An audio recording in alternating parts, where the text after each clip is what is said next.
સ્વાધ્યાય ટીવી.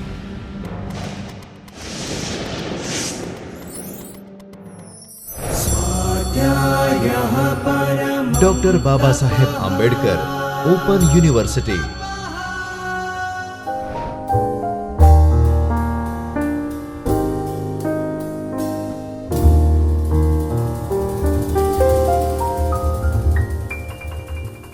નમસ્કાર મિત્રો, આંતરરાષ્ટ્રીય નાણાં વ્યવસ્થા વિશેની શ્રેણીનો આ ત્રીજો ભાગ છે.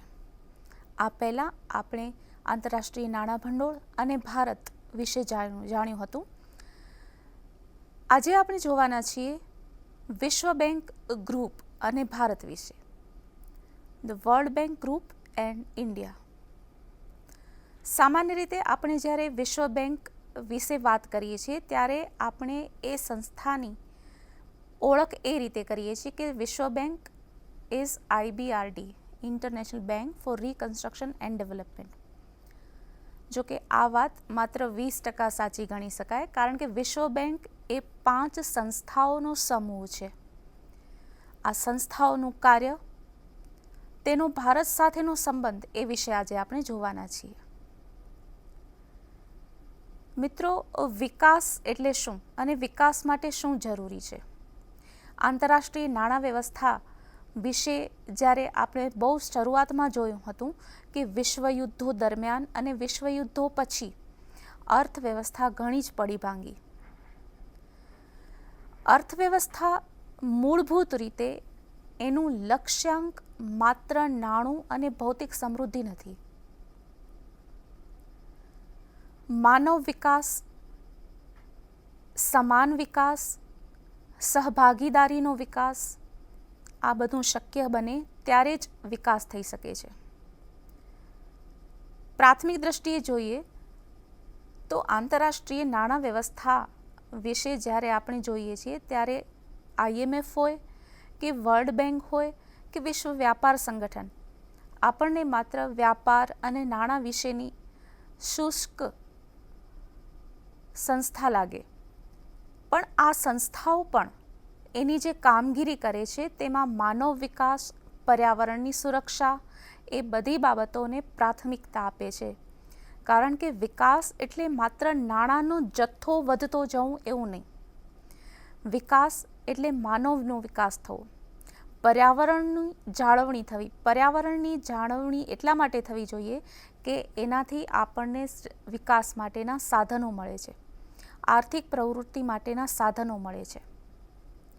તો આના માટે, વિકાસ માટે એક ઢાંચો બનવો, એક માળખું તૈયાર થવું, એના માટે આ બધી સંસ્થાઓ મદદરૂપ થાય છે. વિશ્વ બેંક એક સામાન્ય અર્થની બેંક નથી, પણ ગરીબી ઘટાડી અને સહભાગીદારીયુક્ત વિકાસ, કે જેના માટે ખાસ શબ્દ યુઝ કર્યો છે પ્રોસ્પેરિટી, એનું લક્ષ્ય છે. હવે આ વિશ્વ બેંક શું છે એ આપણે વિશે વિસ્તારથી જોઈએ. વિશ્વ બેંક એ 5 સંસ્થાઓનો સમૂહ છે, જેમાં સૌથી પહેલી IBRD મતલબ કે international bank for reconstruction and development. બીજી સંસ્થા છે ઇન્ટરનેશનલ ડેવલપમેન્ટ એસોસિએશન. ત્રીજી સંસ્થા international finance corporation. MIGA multilateral investment guarantee agency. અને ચોથી સંસ્થા છે international centre for settlement of investment disputes. આ બધી સંસ્થાઓના કામો પણ અલગ અલગ છે. આપણે જોઈએ છીએ કે જો IBRD એક જ સંસ્થા હેઠળ અથવા તો એક જ નામ હેઠળ કામ કરતી હોત, પણ એવું નથી, કારણ કે વિશ્વના બધા જ દેશોની આર્થિક સ્થિતિ અલગ અલગ છે. અમુક દેશો પાસે ઘણા બધા સંસાધનો છે, લોકો શિક્ષિત છે, પ્રાકૃતિક સંપત્તિ ઘણી છે, બધું જ છે. બીજા અમુક દેશો એવા છે કે જે લોકોની પ્રજા વિકસિત નથી, આત્યંતિક ગરીબી છે, એક્સ્ટ્રીમ પોવર્ટી, કુદરતી સંપત્તિ પણ નથી, પ્રાકૃતિક આપત્તિઓ આવતી જાય છે. તો હવે આ બંને દેશોનો વિકાસ સમતોલ ન કહેવાય. આ બંને પ્રકારના દેશોનો વિકાસ સમતોલ ત્યારે થઈ શકે જ્યારે બંને દેશ એકબીજા સાથે સહકાર સાધે. વિકાસ માટે માત્ર સાધનોનું હોવું જરૂરી નથી, પણ સાધનો ગતિશીલ થાય, સાધનોનું રોકાણ થાય અને ઉત્પાદન પ્રક્રિયામાં સક્રિય થાય ત્યારે વિકાસ શક્ય બને છે.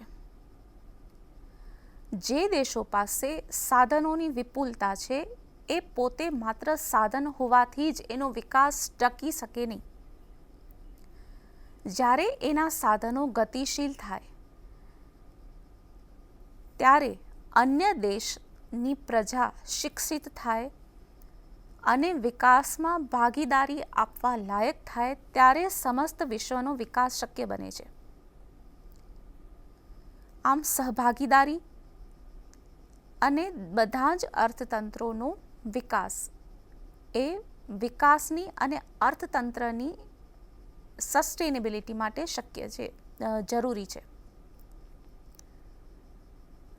વિશ્વ જ્યારે આર્થિક મંદીનો અનુભવ કરી રહ્યું હતું, વિશ્વ યુદ્ધોનો અનુભવ કરી રહ્યું હતું, એ બે મુખ્ય ઘટનાઓમાંથી વિશ્વને એ બોધ મળ્યો, એ શિખામણ મળી કે માત્ર કોઈ એક જ દેશ સમૃદ્ધ હોય અને બાકીના બધા દેશો એના કરતાં ઓછા સમૃદ્ધ હોય કે ગરીબ હોય કે બહુ ગરીબ હોય તો એ દેશમાં માંગ જળવાશે નહીં, માંગ ટકશે નહીં કે નવી માંગ થશે નહીં. એટલે વસ્તુની પ્રક્રિયા, વસ્તુના ઉત્પાદનની પ્રક્રિયા અટકી જશે. 30ના દાયકાની મંદીની શરૂઆત થઈ હતી અમેરિકાથી. અમેરિકાની વસ્તુની માંગ ટકે, જળવાઈ રહે એના માટે વિશ્વના અન્ય દેશોમાંથી પણ અમેરિકામાં જે વસ્તુનું ઉત્પાદન થાય છે એ વસ્તુની માંગ થવી જોઈએ. હવે જો બીજા દેશના લોકો ગરીબ હોય તો અમેરિકામાં વસ્તુનું જે ઉત્પાદન થાય છે તે વસ્તુની માંગ કેવી રીતે કરે? મતલબ કે કોઈ જો વેપારી ઈચ્છે કે લોકો મારી વસ્તુ વધારે ખરીદે તો એ વેપારીએ ગ્રાહકને કંઈક લાભ આપવો પડે, એ ગ્રાહક સમૃદ્ધ થાય એવું કરવું પડે. એટલા માટે બધાનો વિકાસ થાય તો કોઈ પણ દેશનો વિકાસ થઈ શકે. એટલે અહીંયા આંતરરાષ્ટ્રીય સહકારનું મહત્વ છે. વિશ્વ બેંકની સ્થાપના પણ એવા જ ગાળામાં થઈ. વિશ્વયુદ્ધો થયા ત્યારની જે નીતિ હતી, આ વાક્ય હું દરેક વખતે રિપીટ કરું છું દરેક શ્રેણીના ભાગમાં, કે વિશ્વ યુદ્ધ વખતે જે બધા દેશોની નીતિ હતી, બેગર થાય નેબર, કે તમારા પડોશી દેશને ગરીબ બનાવો, તમારો પડોશી દેશ વિકાસ ન કરે એવું કરો. જ્યારે જે આંતરરાષ્ટ્રીય નવી નાણાં સંસ્થાઓની રચના થઈ એનામાં એવી નીતિ અપનાવાઈ કે તમારા પડોશીને સમૃદ્ધ બનાવો. સહકારયુક્ત વિકાસ અને સહકારથી જ વિકાસ. જો કોઈ એક જ દેશ સમૃદ્ધ હોય અને બાકીના દેશો સમૃદ્ધ ન હોય તો આંતરરાષ્ટ્રીય વેપાર ટકે નહીં અને મંદીની શરૂઆત થાય, જે 1930ના દાયકાની મંદીથી અનુભવ થયો. આ બધાને કારણે વિશ્વ બેંક એક અલગ જ પ્રકારની બેંક બની. સામાન્ય રીતે આપણે જે બેંકનો અર્થ કરીએ છીએ એ પ્રકારની બેંક છે પણ અને નહીં પણ. કોઈ પણ બેંક એક વ્યક્તિ પાસેથી નાણાં ઉછીના લે છે, મતલબ કે કોઈ પણ વ્યક્તિની બચતો થાપણ સંભાળે છે અને એ જ થાપણ કે બચતોમાંથી અન્યને ઉધાર આપે છે. વિશ્વ બેંક પણ આ જ રીતે મધ્યસ્થીનું કામ કરે છે, પણ હેતુઓ અલગ છે. હેતુઓ છે માનવ વિકાસ. માનવ વિકાસ માટે જરૂર છે શિક્ષણ અને સ્વાસ્થ્ય. માનવીય વિકાસને આધાર મળે એના માટે જરૂરી છે માળખાગત સુવિધાઓ, જેમાં રોડ આવે, ઇલેક્ટ્રિસિટી આવે, બધું આવે. માનવીના વિકાસ માટે છે પર્યાવરણની સુરક્ષા, એટલે કે દરિયાઈ સંપત્તિનો કે દરિયાઈ પર્યાવરણનું વ્યવસ્થાપન કરવું, પ્રાકૃતિક આપત્તિઓ વખતે કોઈ દેશને પડતી સમસ્યાઓ વખતે સહકાર આપવો, અત્યંત ગરીબ દેશમાં જે પ્રજાનો વિકાસ થઈ શકે એના માટે ગ્રાન્ટ એટલે કે અનુદાન આપવું, આ બધા ખાસ ઉદ્દેશોની સાથે વિશ્વ બેંકની સ્થાપના થઈ. એક પછી એક આ વિશે આપણે વિસ્તારથી જોઈએ. વિશ્વ બેંકની જે 5 સંસ્થાઓ આપણે જોઈ, IBRD, IDA, IFC, MIGA અને ICSID, આના સાથે આપણે જોઈ શકીએ છીએ 1944માં વિશ્વ બેંકની સ્થાપના થઈ, જેનું હેડક્વાર્ટર છે વોશિંગ્ટન DC. આમાં ખાસ આપણે કહી શકીએ કે World Bank is not a bank in its ordinary sense but a unique partnership to reduce poverty and support development.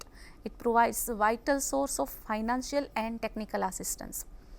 ખાસ આપ જોઈ શકો છો કે ગરીબી ઘટાડવી અને ભાગીદારીયુક્ત સહભાગીદારીયુક્ત વિકાસ કરવો એ પાર્ટનરશિપ છે. કોઈ પણ દેશની ભાગીદારી હોવી જોઈએ. કોઈ ભાગીદારી અથવા પાર્ટનરશિપ કોના વચ્ચે થશે? ગરીબ દેશ વચ્ચે અને અમીર દેશ વચ્ચે. જ્યારે ગરીબ દેશ પાસે સાધનો નહીં આવે ત્યાં સુધી અમીર દેશની અથવા તો જે સમૃદ્ધ દેશ છે એ દેશની સમૃદ્ધિ ટકી ન શકે. આપ એક ખાસ વાત ઉપર ધ્યાન દેજો કે 1930ની મંદી હોય કે ઇવન આજના સમયની મંદી હોય, હંમેશા કોઈ એક દેશમાં મંદીની શરૂઆત કયા કારણોથી થાય છે અને એ મંદી હંમેશા વિશ્વના બીજા દેશો ઉપર પણ ફેલાય છે. 2 કારણ છે કે બધા જ દેશો વેપારથી એકબીજા સાથે જોડાયેલા હોય છે. હવે જો સામેનો કોઈ એક દેશ અથવા અમુક દેશ ગરીબ હોય તો એ અમેરિકામાં ઉત્પાદન થતી વસ્તુઓ ખરીદી નહીં શકે. આપણે જો ઈચ્છીએ કે ભારતની વસ્તુઓ બહાર નિકાસ થાય, ભારતની વસ્તુઓ આફ્રિકા જાય, ભારતની વસ્તુઓ યુરોપના લોકો ખરીદે, તો આપણે ઈચ્છવું રહ્યું કે યુરોપના લોકો વધારે સમૃદ્ધ બને. દાખલા તરીકે ભારતની વસ્તુઓની નિકાસમાં મોટાભાગે રેડીમેડ ગાર્મેન્ટ્સ છે, જેમ એન્ડ જ્વેલરી, હીરાઓ અને ઘરેણાઓ છે. તો આવી વસ્તુઓ લોકો ક્યારે ખરીદશે? જ્યારે જે દેશમાં આપણી વસ્તુઓ, જે દેશમાં આપણી જ્વેલરી નિકાસ થાય છે તે દેશના લોકો સમૃદ્ધ બને તો આપણા રેડીમેડ ગાર્મેન્ટ્સ, આપણા જ્વેલરી બધું ખરીદે કે કોઈ પણ વસ્તુ. આમ જે દેશ વેપાર વિકસે એમ ઈચ્છે તેમ એના સાથીના દેશો પણ સમૃદ્ધ હોય એ જરૂરી છે. આમ ગરીબી ઘટાડવી અને ભાગીદારીયુક્ત વિકાસ એ વિશ્વ બેંક જુએ છે. ગોલ્સ શું છે? તો વિશ્વ બેંકના 2 ગોલ ખાસ કહી શકાય, લક્ષ્યો કે end extreme poverty of people living on less than $1.25 a day, એટલે કે $1.25 $1.25 કરતાં જેની આવક દૈનિક ઓછી હોય એનાથી એ ગરીબ એક્સ્ટ્રીમ પોવર્ટી કહી શકાય એવા પ્રમાણ 3% કરતાં ઓછું કરવું, અને two promote shared prosperity by fostering the income growth of the bottom 40% for every country. બધા જ દેશના તળિયાના 40% લોકો હોય એ લોકોની આવકમાં વધારો કરવો. આ રીતે આવક વધે અને ભાગીદારીયુક્ત વિકાસ થાય. આના માટે WBG વર્લ્ડ બેંક ગ્રુપ શું કરે છે? એક્ટિવિટીઝ ઓફ વર્લ્ડ બેંક કહી શકાય કે હ્યુમન ડેવલપમેન્ટ. અહીંયા આપણે ફરીથી જોઈએ છીએ કે માનવ વિકાસ માટેના કાર્યો કરે છે, જેમાં શિક્ષણ, સ્વાસ્થ્ય, એગ્રીકલ્ચર અને રૂરલ ડેવલપમેન્ટ માટે કાર્ય કરે છે, જેમાં સિંચાઈ લઈ શકાય, પર્યાવરણની સુરક્ષા, જેમાં પ્રદૂષણમાં ઘટાડો, રેગ્યુલેશન્સ એટલે કે નિયંત્રણોની સ્થાપના અને એનું પાલન, એ બધાનું ધ્યાન રાખે છે. ઉપરાંત જે ઇન્ફ્રાસ્ટ્રક્ચર કહી શકાય, રોડ, અર્બન રિજનરેશન, ઇલેક્ટ્રિસિટી, IFC અને MIGA એનું ખાસ અહીંયા ધ્યાનમાં લેવાનું છે કે પ્રાઇવેટ સેક્ટરને પણ રોકાણ અને વીમાની સુવિધાઓ પૂરી પાડે છે. સામાન્ય રીતે આપણી એવી માનસિક વિચારસરણી હોઈ શકે કે આંતરરાષ્ટ્રીય સંસ્થાઓ એટલે માત્ર જે તે દેશોને, સરકારોને મદદ કરતી સંસ્થાઓ, પણ એવું નથી. આંતરરાષ્ટ્રીય સંસ્થાઓમાં ખાસ કરીને આપણે જોયું કે IFC છે, MIGA એ ખાનગી ક્ષેત્રમાં પણ જ્યારે લાર્જ ઇન્વેસ્ટમેન્ટ હોય ત્યારે મદદરૂપ બને છે. એટલે કોઈ પણ દેશમાં કોઈ ખાનગી ક્ષેત્રમાં બહુ મોટો પ્રોજેક્ટ હોય, બહુ મોટા રોકાણની જરૂર હોય તો IFC પાસેથી સહાય મળી શકે છે. અને આગળ જ્યારે આપણે જોઈએ તો ગવર્નન્સ ખાસ આપ ધ્યાનમાં રાખજો કે આ મુદ્દો જોવાનો છે કે એન્ટી કરપ્શન, લીગલ ઇન્સ્ટિટ્યુશન્સ, કારણ કે જ્યારે વિકાસ થવાનો હોય ત્યારે માત્ર સાધનો હોવા જરૂરી નથી, પણ ભ્રષ્ટાચાર રહિત વિકાસ થઈ શકે અને કાનૂની સંસ્થાઓનો વિકાસ થાય એ ખાસ જોવાનું છે. તો વહીવટમાં પણ વિશ્વ બેંકની જુદી જુદી સંસ્થાઓ, આપણે જોયું કે ICSID ઇન્વેસ્ટમેન્ટ ડિસ્પ્યુટ્સ વગેરે જોવા માટે જો રોકાણને લગતા કોઈ વિવાદો હોય તો સ્વાભાવિક છે કે કાનૂની વ્યવસ્થા એટલી મજબૂત હોવી જોઈએ કે આ વિવાદોને દૂર કરી શકે.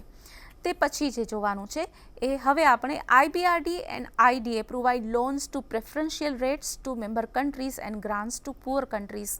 Four example, loan to improve coastal environment management. IBRD અને IDA International bank for reconstruction and Development ખાસ વિશેષ દરોએ અથવા તો વ્યાજ મુક્ત દરોએ લોન આપે છે અથવા તો અતિ ગરીબ દેશોને વ્યાજ રહિત પણ અનુદાન આપે છે. IBRD અને IDA બંને સાથે મળીને વર્લ્ડ બેંક બને છે. અલગ અલગ સંસ્થાઓ આપણે જોયું હતું આગળ કે શા માટે માત્ર વર્લ્ડ બેંક એક જ ટાઇટલ હેઠળ કામ નથી કરતી. તો આપણે આગળ જોઈએ કે અલગ અલગ સંસ્થાઓની કામગીરી પણ અલગ છે. આપણે IBRD છે that lends to governments of middle income and credit worthy low income countries. આપ જોઈ શકો IBRDનું ખાસ કામ છે કે કોઈ પણ દેશ મધ્ય આવક ધરાવતો હોય અથવા તો ઓછી આવક ધરાવતો હોય એ દેશની સરકારોને ઉધાર આપવું. IDA provides interest-free loans and credit grants to governments of the poorest country. IBRD અને IDAનું કામ અહીંયા આપ અલગ છે જોઈ શકો છો કે જે પુઅરેસ્ટ કન્ટ્રીને વ્યાજ મુક્ત લોન આપે છે અથવા તો અનુદાન આપે છે. IBRD આ રીતે નથી આપતું. IFC focuses exclusively on the private sector. Finance corporation છે એ ખાસ ખાનગી ક્ષેત્રના મોટા પ્રોજેક્ટ્સને સહાય આપે છે. જે IDA અને IBRD સરકારોને લોન આપે છે તો IFC ખાનગી ક્ષેત્રને ઉધાર આપે છે. MIGA જેની રચના 1988માં થઈ એ ફોરેન ડાયરેક્ટ ઇન્વેસ્ટમેન્ટ, વિદેશી સીધા રોકાણ માટે પ્રોત્સાહન આપે છે. કારણ કે કોઈ પણ દેશ માટે માત્ર તે દેશની મૂડી પૂરતી નથી, અન્ય દેશોમાંથી પણ લોકો, સંસ્થાઓ રોકાણ કરે તે જરૂરી છે. જે વિશ્વાસપાત્ર બની શકે એના માટે ઉત્તેજન આપે છે. 1988માં રચના થઈ જે ફોરેન ડાયરેક્ટ ઇન્વેસ્ટમેન્ટને પ્રોત્સાહન આપે છે. અલ્ટિમેટલી આનો પણ હેતુ છે કે economic growth, reduce poverty and improve people's living. ICSID provides international facilities for conciliation and arbitration of investment disputes. આમ અલગ અલગ સંસ્થાઓની કામગીરી પણ અલગ અલગ છે. અમુક દેશોની સરકારોને લોન, IBRD સરકારોને લોન આપે છે. IFC અત્યંત ગરીબ દેશોની સરકારોને વ્યાજ મુક્ત લોન આપે છે અથવા તો અનુદાન આપે છે. IFC ખાસ ખાનગી ક્ષેત્ર પર જ ધ્યાન આપે છે. તો આ રીતે અલગ અલગ સંસ્થાઓની કામગીરી પણ અલગ છે. એના કારણે વિશ્વ બેંક જે 5 સમૂહોની બનેલી છે એની કામગીરી આપણે જોઈ શક્યા. ગવર્નન્સ, આટલી બધી સંસ્થાઓનું મેનેજમેન્ટ કઈ રીતે થાય છે તો પરંપરાગત રીતે આ બેંકના પ્રેસિડેન્ટ યુએસના નાગરિકો છે. કારણ કે US જે છે એ largest share holder of the bank, જેનો વિશ્વ બેંકમાં સૌથી મોટો હિસ્સો છે, તેના પ્રેસિડેન્ટ આ રીતે એના પ્રેસિડેન્ટની નિમણૂક કરે છે. ભારતનો જો હિસ્સો સૌથી વધુ થાય તો ભારતના પ્રેસિડેન્ટ વિશ્વ બેંકના પ્રેસિડેન્ટ બની શકે. જો કે આપણે ખાસ એક ગૌરવ લેવું જોઈએ કે વિશ્વ બેંકના જે ચીફ ઇકોનોમિસ્ટ છે એ ભારતીય છે. 2012 ઓક્ટોબરથી ડૉક્ટર કૌશિક બસુ વિશ્વ બેંકના ચીફ ઇકોનોમિસ્ટ છે. આ રીતે આપણે જોઈ શકીએ છીએ કે દરેક દેશ પોતાના એક પ્રતિનિધિરૂપ ગવર્નર મોકલે છે જે ખાસ કરીને ફાઇનાન્સ મિનિસ્ટર હોય છે. આ રીતે બધા દેશોના પ્રતિનિધિઓ અને વિશ્વ બેંકના જે મુખ્ય પ્રતિનિધિ પ્રેસિડેન્ટ કહી શકીએ જે યુએસના સિટીઝન હોય છે એના દ્વારા આખું સંચાલન થાય છે. સોર્સ ઓફ ફંડિંગ, વિશ્વ બેંક જ્યારે આ રીતે બધા દેશોને સહાય આપવાની પ્રક્રિયા કરે છે ત્યારે એનું પોતાનું નાણાકીય ભંડોળ શું હોઈ શકે. આપણે આગળ જોયું કે વિશ્વ બેંકના ઉદ્દેશો અલગ છે, પણ અલ્ટિમેટલી એ પણ એક બેંક છે જે મધ્યસ્થી તરીકે વર્તે છે. વિશ્વ બેંકનું ભંડોળ તેના મેમ્બર કન્ટ્રીઝના શેર્સ હોય છે. આ શેર ભંડોળમાંથી વિશ્વ બેંક અન્ય દેશોને સહાય કરે છે. ઉપરાંત વિશ્વ બેંક ખાનગી મૂડી બજારમાંથી વિશ્વની કેપિટલ માર્કેટમાંથી ઉધાર લેનારી એક મેજર ઇન્સ્ટિટ્યૂટ કહી શકાય. આ રીતે વિશ્વ બેંક એક બેંક જેમ જ વર્તન કરે છે.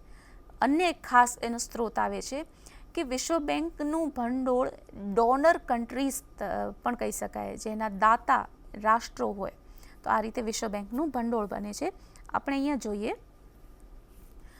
IBRD borrows from market to lend. બજારમાંથી લે છે, જેમ કોઈ પણ બેંક બજારમાંથી અન્ય વ્યક્તિના એટલે કે સામાન્ય રીતે કેપિટલ માર્કેટ એન્ડ મની માર્કેટમાંથી લઈ શકાય. IDA is financed by grants by donor nations. The World Bank is major borrower in the world's capital market. It also borrows money by selling and notes directly to the governments. મતલબ કે કોઈ પણ દેશની સરકાર સાથે સીધું જ આ રીતે લઈ શકે છે ઉધાર in their agencies and central banks. કોઈ પણ દેશની સેન્ટ્રલ બેંક પાસેથી પણ IBRD વર્લ્ડ બેંક ઉધાર લઈ શકે છે. આપણે એવું વિશ કરીએ કે ભારતની રિઝર્વ બેંક પણ એ વર્લ્ડ બેંકને આ રીતે આપી શકીએ. Funds thus collected are lent in turn to developing countries at affordable rates. Borrowers are member countries with equity shares in bank. આમ વિશ્વ બેંક અલગ અલગ રીતે અને અલગ અલગ સોર્સિસથી પોતાનું ભંડોળ એકઠું કરે છે. અન્ય દેશોની સરકારો પાસેથી સીધું ઉછીનું લઈ શકે છે, અન્ય દેશોની મધ્યસ્થ બેંકો પાસેથી લઈ શકે છે, and major creditor of the capital market in the world. તો આ રીતે અલગ અલગ રીતે ફંડ ભેગું કરી એને મોબિલાઇઝ કરવાનું કામ વિશ્વ બેંક કરે છે. જેમાં આપણે આગળ વાત કરી કે કોઈ પણ સાધનો હોવા એટલું જ પૂરતું નથી. વિકાસ માટે જરૂરી છે કે સાધનો ગતિશીલ બને, સક્રિય બને અને ઉત્પાદનની પ્રક્રિયામાં એનું રોકાણ થાય. તો આ રીતે વિશ્વ બેંકનું આપણે સંચાલન અને એના નાણાકીય ભંડોળ જોયા. હવે વિશ્વ બેંક અને ભારત વચ્ચેનો શું સંબંધ છે એ જોઈએ. ભારત વિશ્વ બેંકની સ્થાપનાથી જ એનું સભ્ય રહ્યું છે. ભારત વિશ્વ બેંકની 4 સંસ્થાઓ IBRD, IDA અને IFC તથા MIGA એ દરેકનું સભ્ય રહ્યું છે. આપણે વર્ષવાર જોઈએ તો IBRD અને IDA તરફથી ભારતને જે નાણાકીય સહાય મળી છે એના વિશે આપણે વર્ષવાર આંકડા જોઈએ. 2011માં આપ જોઈ શકશો કે $5,564 મિલિયન, 2012માં $3,185 મિલિયન, 2013 $1,334 મિલિયન, 2014 $5,216 મિલિયન અને 2015માં $3,848 મિલિયન જેટલી સહાય મળી છે, જે વિવિધ પ્રોજેક્ટ્સ માટે મળતી રહે છે. તો આ રીતે ભારતને સતત એની સહાય મળતી રહે છે. વિશ્વ બેંકના દરેક મેમ્બર કન્ટ્રીઝમાં એક એક ઓફિસ પણ આવેલી છે. ભારતમાં પણ વિશ્વ બેંકની ઓફિસ દિલ્હીમાં આવેલી છે, જ્યાંથી ભારતીય પ્રોજેક્ટ્સ અને રિસોર્સિસનું સંચાલન થાય છે. આગળ IFCમાં વિશે જોઈએ. આપણે આગળ જે ફિગર્સ જોયા એ IBRD અને IDAના હતા. અત્યારે જે છે IFC શું કરે છે, સિન્સ 1956 1956થી 346 કંપનીઓ જે ભારતની છે એમાં IFC ખાસ આપ અહીંયા ધ્યાન રાખજો કે IFC ખાનગી ક્ષેત્રમાં રોકાણ કરે છે. અહીંયા તે પોતાના સંસાધનો સાથે ભારતની લગભગ 346 કંપનીઓમાં રોકાણ કરી ચૂકી છે. And concentrates on low income and fragile regions by building infrastructure, assisting public private partnership, જેને PPP કહીએ છીએ, public private partnership, facilitating renewable energy generation. આ બધા જે પ્રોજેક્ટ્સ છે એમાં IFC સક્રિય ખાનગી ભાગીદારી સાથે કામ કરે છે, આગળ જ ચાલુ રહે છે. IFC શું છે તો supporting agriculture for improved food security. જ્યારે ભારત ફૂડ સિક્યોરિટીની યોજના બનાવતી હોય, એની નીતિ બનાવતી હોય, ત્યારે ખાસ ફૂડ સિક્યોરિટી માટે, એગ્રીકલ્ચર માટે ઘણું જ નાણાકીય ભંડોળ જોઈએ. ઉપરાંત creating growth opportunities four small business, જેમાં પ્રજાનો વિકાસ થવાનો હોય, કારણ કે જરૂરી નથી કે લાર્જ સ્કેલના વ્યવસાયોથી જ વિકાસ થઈ શકતો હોય. સ્મોલ બિઝનેસ પણ આર્થિક વિકાસ માટે એટલા જ બળ મળે છે, પ્રદાન કરે છે. Making affordable health care efficient and accessible. Health small business, agriculture, infrastructure, આ બધાનો જે સરવાળો થાય, કુલ થાય, એ ગરીબ અને બહુ જ નબળા આર્થિક ક્ષેત્ર માટે બને છે. તે પછી આપણે જોવાનું છે સ્લાઇડમાં કે WBG projects and reports.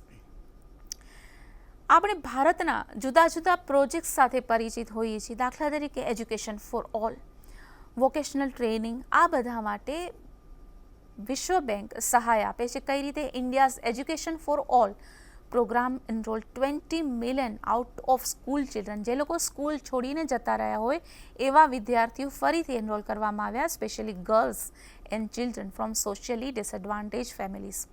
World Bank support for vocational training programme in select institutions help many graduates to find job.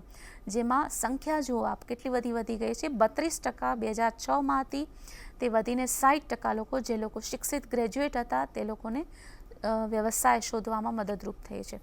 WBG આગળ શું કરે છે? Rural livelihood programme, rural water supply and sanitation, fight against tuberculosis. આ રીતે આપ જોઈ શકો છો કે developing hydro power project in Himalayan villages, making local people stakeholders in the project protecting environment. પર્યાવરણની સુરક્ષા રાખીને અને લોકોની ભાગીદારી સાથે કઈ રીતે વિકાસ કરી શકાય એ અહીંયા ખાસ ઉદાહરણરૂપ બન્યું છે. કોઈ પણ દેશમાં પ્રાથમિક શિક્ષણની સુવિધા, વ્યવસાયિક શિક્ષણની સુવિધા, માળખાગત સુવિધાઓ હોય, પ્રાકૃતિક આપત્તિઓ હોય, હેલ્થ કેર હોય, એ દરેક વિશે વિશ્વ બેંકની હંમેશા સહાય મળતી રહી છે. જો કે ખાસ વાત ધ્યાનમાં રાખવાની છે કે વિશ્વ બેંક દરેક સહાય વખતે એ વોચ રાખે છે કે અપાયેલા અનુદાન અથવા તો લોનનો ઉપયોગ કઈ રીતે થાય છે અને તબક્કાવાર લોન આપે છે. ઉદાહરણ રીતે કહી શકાય કે ધારો કે અર્થક્વેક તે પછી કોઈ મોટી હોસ્પિટલનું નિર્માણ કરવાનું છે, એના માટે વિશ્વ બેંકનો અનુદાન, વિશ્વ બેંકની ગ્રાન્ટ મળે છે. 25% લોનનો એક હપ્તો આપ્યા પછી વિશ્વ બેંકના પ્રતિનિધિઓ એ આખા પ્રોજેક્ટનું મૂલ્યાંકન કરે છે અને જો એવું લાગે કે ગ્રાન્ટનો ઉપયોગ યોગ્ય રીતે નથી થઈ શકતો તો વિશ્વ બેંક તેની લોન અથવા તો રકમ રોકી પણ શકે છે. ઉપરાંત જે વસ્તુ માટે લોન લીધેલી હોય તે માટે જ તેનો ઉપયોગ કરવો જોઈએ. આ ખાસ એક દેશ માટે અને એક પ્રજા માટે એક સારી બાબત કહી શકાય. સામાન્ય રીતે એક હેતુ માટે લીધેલી લોન અન્ય હેતુ માટે ઉપયોગ થઈ શકે નહીં. તો આ રીતે જે વસ્તુ માટે, ચાહે પૂર્વ ભારતના એક્સ્ટ્રીમ એન્ડ પર આવેલા રાજ્યોમાં શિક્ષણ હોય, એ લોકોને ભારતીય વિકાસના મુખ્ય પ્રવાહમાં જોડવાનું હોય, તમિલનાડુ કે ગુજરાતનો અર્થક્વેક અને સુનામીની સમસ્યાઓ હોય કે કોઈ પણ અન્ય પ્રોજેક્ટ્સ હોય, હંમેશા વિશ્વ બેંકની સહાય ભારતને મળતી રહી છે. આગળ આપણે જોઈએ કે WBG World Bank Group in next 5 યર્સમાં શું પ્લાન રાખે છે, એ લોકોની આયોજન શું છે. It will focus on 3 key areas of engagement in integration, rural urban transformation and inclusion. આ ખાસ આપ ધ્યાનમાં રાખજો. Integration, rural urban transformation and inclusion. એના માટે કોમન થીમ શું રહેશે? તો improved governance, environment sustainability, private sector and gender equality. આ એક મુદ્દા ખાસ ધ્યાનમાં રાખવા જેવા છે કે ઇન્ટિગ્રેશન કરવાનું છે, સંકલન કરવાનું છે. સંકલન કઈ રીતે થાય? તો સમાજના બધા જ વર્ગો વિકાસમાં જોડાય, એના માટે જેન્ડર ઇક્વાલિટી જોઈએ, પ્રાઇવેટ અને પબ્લિક પાર્ટનરશિપ જોઈએ, રૂરલ અને અર્બન બંનેનો ડેવલપમેન્ટ જોઈએ અને ખાસ ગુડ ગવર્નન્સ જોઈએ. લોકોની ભાગીદારી સાથેનો વિકાસ હોય, ગ્રામ્ય અને શહેરી વિસ્તારોનો એકસાથે ભાગીદારીયુક્ત વિકાસ હોય, એકબીજાને સપોર્ટ કરતા હોય એ રીતે વિકાસ હોય. આ રીતે લક્ષ્યાંકો રાખી અને બેંક પોતાની યોજનાઓ અમલમાં મૂકે છે. ઉપરાંત વર્લ્ડ બેંક હંમેશા રિસર્ચને પ્રોત્સાહન આપે છે, જુદા જુદા દેશના વિકાસના તબક્કાઓનું એનાલિસિસ અને પબ્લિકેશન પણ કરે છે. ભારતનો અને અન્ય દેશોના વિકાસની તુલના પણ આપણે કરી શકીએ. આ ઉપરાંત વિશ્વ બેંક રિસર્ચને ખાસ પ્રોત્સાહન આપે છે. અલગ અલગ દેશના જે વિકાસ ના જે લક્ષ્યાંકો વર્લ્ડ બેંકના છે એમાં જુદી જુદી યોજનાઓ કહી શકાય, એ યોજનાઓની સફળતા કે નિષ્ફળતાનું મૂલ્યાંકન કહી શકાય, એ બધા રિસર્ચને એકેડેમિકલી પણ સપોર્ટ કરે છે. આ સાથે as per world bank studies well manage urbanization can bring innumerable benefits to the 600 million people projected to live in India cities by 2031. 2031 સુધી ભારતમાં જે શહેરી વસ્તી છે, અહીંયા ખાસ ધ્યાનમાં રાખજો કે વેલ મેનેજ્ડ અર્બનાઇઝેશન ઘણી રીતે આખા વિશ્વના અર્થતંત્રને મદદરૂપ થઈ શકે. પણ એ સાથે ખાસ જોવાનું છે, at same time given agriculture's continued importance in the economic and social fabric of the country, the strategy will help India work towards rising agricultural productivity. આપણે શહેરીકરણથી વિકાસ થઈ શકે એ જોયું છે. એક ખાસ રેફરન્સ કહી દઉં કે આજ સ્વાધ્યાય ટેલિવિઝન પર શહેરીકરણના પણ અભ્યાસક્રમની શ્રેણી તૈયાર છે. આપ એ પણ એક વખત એના સંદર્ભ તરીકે જોઈ લેવા વિનંતી. શહેરીકરણ જો વેલ પ્લાન્ડ હોય, વેલ મેનેજ્ડ હોય તો વિકાસ માટે ઘણું જ સહાયરૂપ બની શકે છે. પણ એ સાથે શહેરીકરણ સાથે એગ્રીકલ્ચર અને રૂરલ ઇકોનોમી જે ભારતના સોશિયલ કે ઇકોનોમિક ફેબ્રિકમાં વણાઈ ગયા છે, વર્ડ્સ પણ કેટલા સરસ ગોઠવેલા છે કે ભારતના જીવનમાં વણાયેલું અર્થતંત્ર કૃષિ અને ગ્રામ્ય જીવન પર આધારિત છે, તો એને અવગણના ન કરી શકાય. શહેરીકરણનો વિકાસ થાય, શહેરોનો વિકાસ થાય, એ જ સમયે એટ ધ સેમ ટાઈમ એગ્રીકલ્ચરનું પણ મહત્ત્વ જળવાયેલું રહેવું જોઈએ. આ માનવ વિકાસ, કૃષિ વિકાસ, અર્બન ડેવલપમેન્ટ એ બધા જ અલગ અલગ પાસાઓની સાથે વિકાસ થઈ શકે તે માટે વિશ્વ બેંક તેની 5 સંસ્થાઓના સમૂહથી વિકાસ માટે અતિ ગરીબ દેશોને સહાય આપે છે અને સમૃદ્ધ દેશોમાંથી સાધનોનું મોબિલાઇઝેશન કરે છે, સ્થળાંતરિત કરે છે, ગતિમાન કરે છે. આમ વિશ્વ બેંક એક ઓર્ડિનરી સેન્સમાં બેંક નથી. વિશ્વ બેંક ખાસ કરીને આર્થિક વિકાસમાં સહભાગીદારી અને માનવ વિકાસ પર વધારે વજન આપે છે. તો વિશ્વ બેંકના આ લક્ષ્યાંકો અને ભારત સાથેનો સંબંધ આપણે જોયો. હવે પછીની શ્રેણી જે હશે એ વિશ્વ વ્યાપાર સંગઠન વિશેની હશે. આ અહીંયા આપણે પૂર્ણ કરીએ છીએ. Wish you a very good time ahead. Thank you.